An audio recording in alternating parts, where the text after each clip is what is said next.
All praises to Yahweh, Ba'ashem, Yahweh Shai. Double honors to Apostle and Elders in New York, GMS. And sanitation y'all around the world is teaching too. My name is Maya Ka'ala Bungad with Chicago branch of Great Millstone. I'd like to make a disclaimer that we are not black Hebrew Israelites. Alright. Black is a color, not a nationality. Nobody on this earth is a color. The black fonts is in this background. Okay. Alright. The Israelites are brown skinned people. Okay, which consists of the so-called which consists of the so-called Negroes, Latinos, and Native Americans. Also, you had a confusion of faces that's scattered abroad. Okay, may look like other nations, but their forefathers, paternal bloodline, go back to the Israelite men. All right, and we are not affiliated with any black extreme identity group. All right. Okay, so right here, you had this article about the Atlantic. I'm sorry, it's a lot. What article you found on MSN? All right, and I guess the paper is the Atlantic. But anyway, it says the Atlantic, the Great Land Robbery. It says the shameful story of how 1 million black families have been ripped from their farms. All right, so you got 1 million Israelite families, man, mainly the tribe of Judah. Also throw Gad in there because a lot of Gadites, so-called Native Americans, were reclassified as Negroes. So you got Judah, Benjamin, Gad.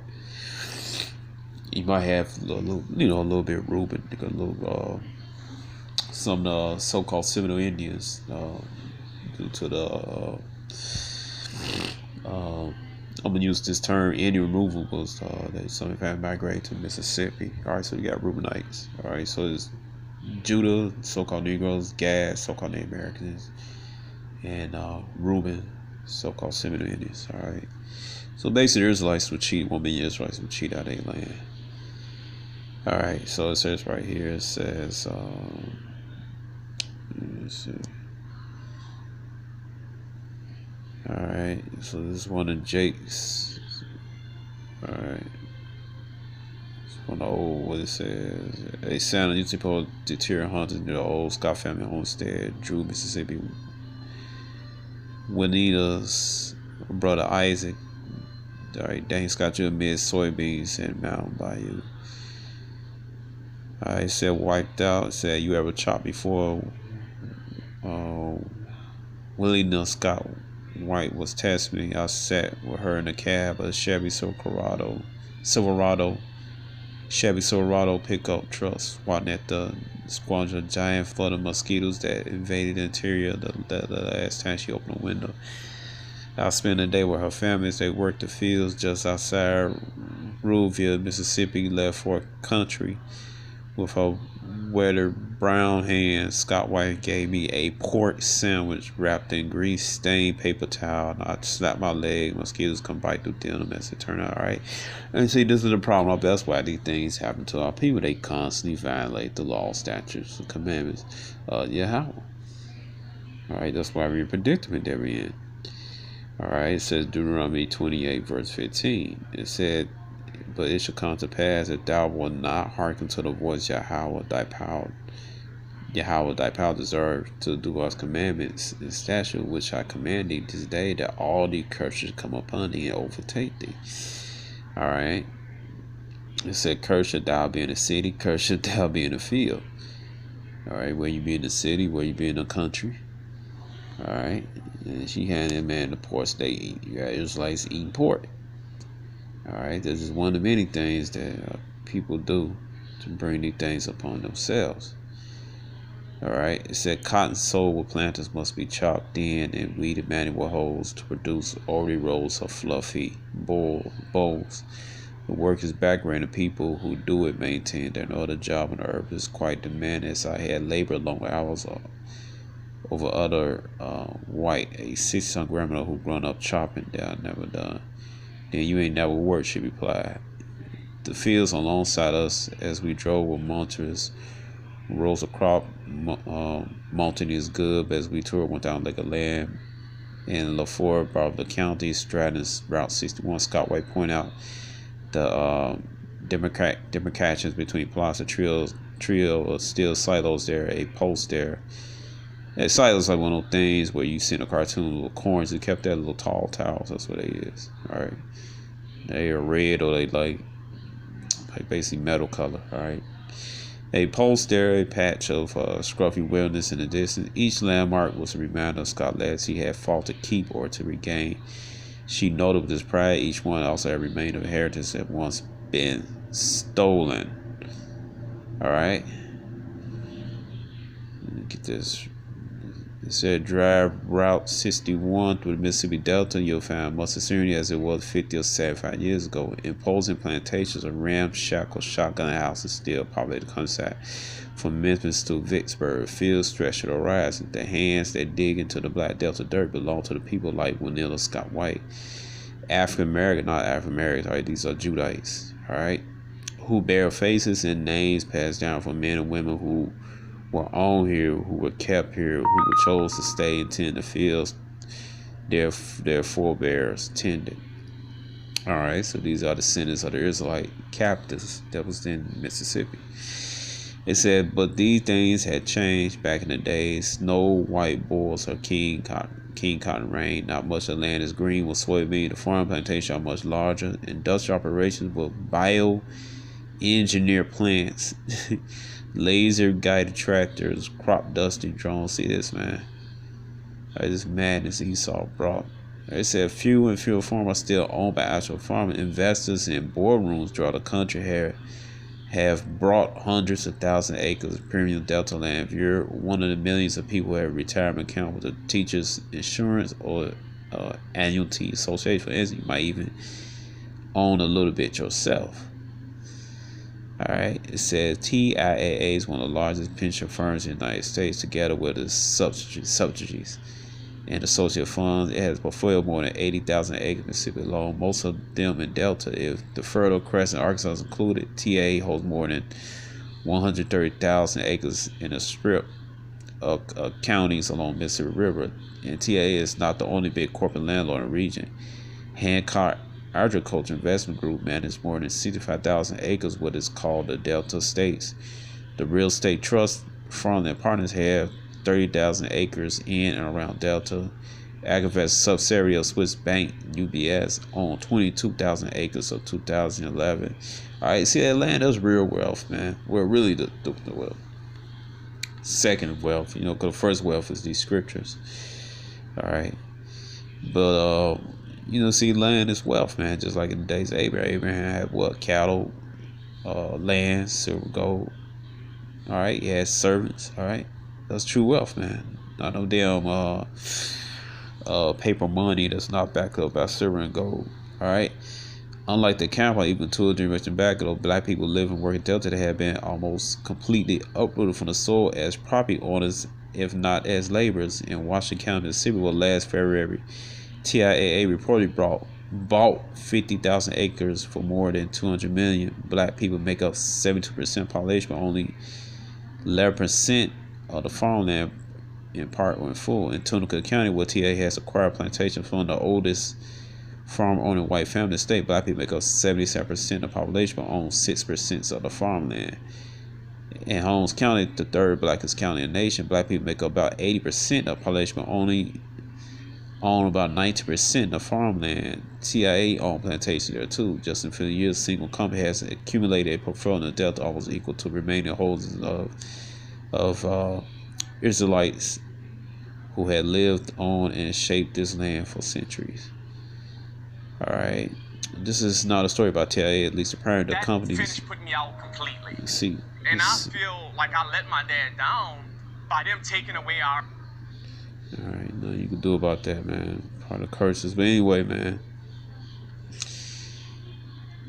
It said crimes and Drew Crow have been laundered by time and time. Alaska, ill-gotten gains have become a structural part of American life.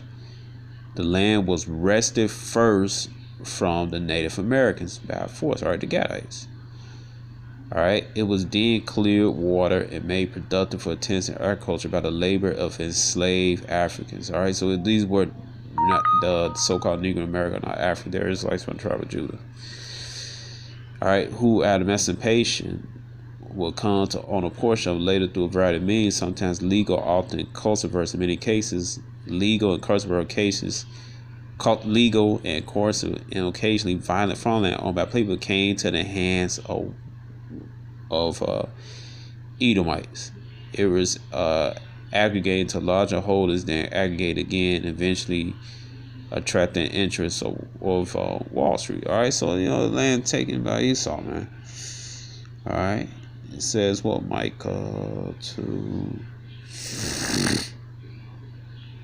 All right, it says Micah chapter 2 verse 1 said, "Woe to them that devise iniquity and work evil upon their beds. When the morning is light, their practice, because it is the power of their hand, and they covet fields and take them by violent houses, and take them away, and so they oppress a man and his house, and even a man and his heritage." All right, and they covet fields and take them by violence.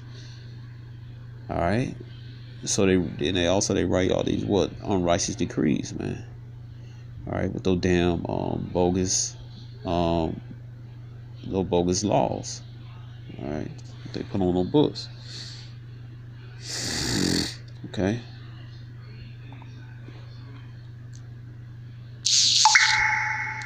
Yeah, come on. God damn it, damn. But anyway, man,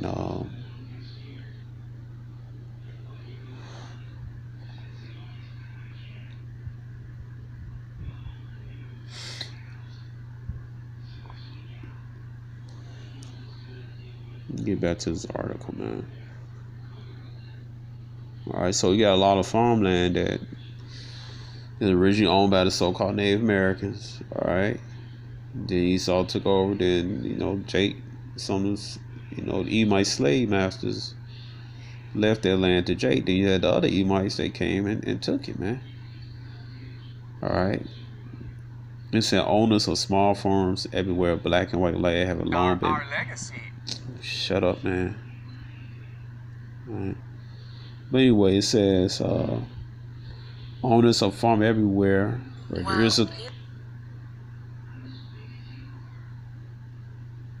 All right, it said owners of small farms everywhere, where the Israelite or Edomite alike have long been buffeted by large. Shut the hell up. All right, but anyway, it said owners of small farms everywhere, where there's Israelite or Edomite alike have long been buffeted by larger economic forces. But what happened to Israelite landowners in the South, particularly deltas, is distinct and will propelled only by economic change, but also by Edomite racism and local Edomite power. A war raged by the deed of Tahib that disposed 98% of Israelite agricultural landowners in America. They had lost 12 million acres over the past century, but even that statement falsely co-signs the losses too long ago. In fact, the losses mostly occurred within living memory. From the 1950s onward, today, except a handful of farmers like Scots have been able to keep or get back some land. Israelite people in this most productive corner of the deep South own almost nothing of the bounty under their feet. Alright. So, this is what happened, man. All these Jays had this land, everything, man. But, this is the part of the curses, man. We're not gonna have no rest, man. Until Yahweh deliver us out of this madness, man. Like it says in Isaiah chapter 14, 1 and 2. All right. Now the curse is coming off us, slowly every day, according to Deuteronomy 30, verse 7. But America's is not our rest, man. It's not our rest. All right. Yes. It's not our rest, man.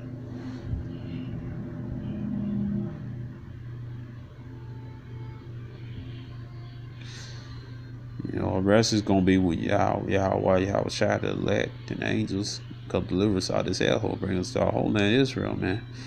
When let's see this shit.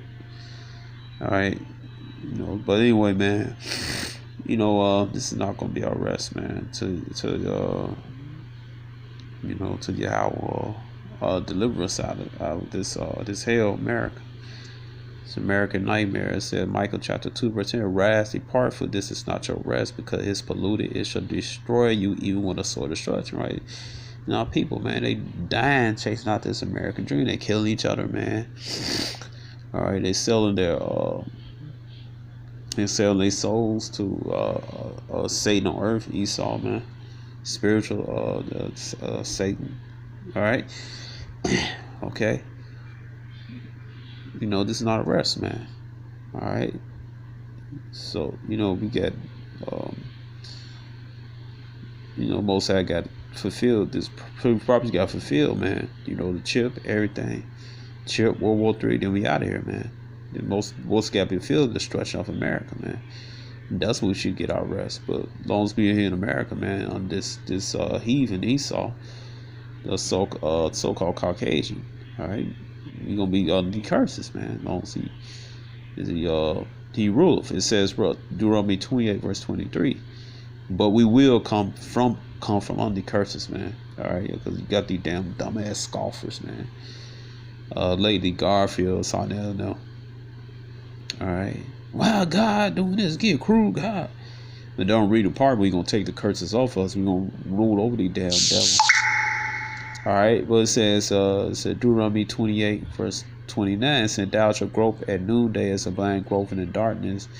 Thou shalt not prosper in thy ways, and thou shalt be only oppressed and spoiled every more. No man shall say." All right, it says what? The key thing is what? Thou shalt not prosper in thy way. Thou shalt be only oppressed and spoiled evermore. All right. So long as we in this captivity, man, we're gonna be spoiled, man. This demon, Esau, gonna be constantly oppressing us, man. All right, but the good news that we're gonna overcome him, man. Read that in Revelation 13:9-10, man. All right, it said, "He that leadeth into captivity shall go into captivity." Who led us in captivity? Esau. So-called Caucasian, Ishmael, the so-called Arabs, Ham, the so-called Africans, Moab, so-called Chinese, Ammon, so-called Japanese, all any other nation, all nations, man, had their hand on Israel, man. We're gonna have them in captivity, when we get ruleship. So I'm in this Shalom.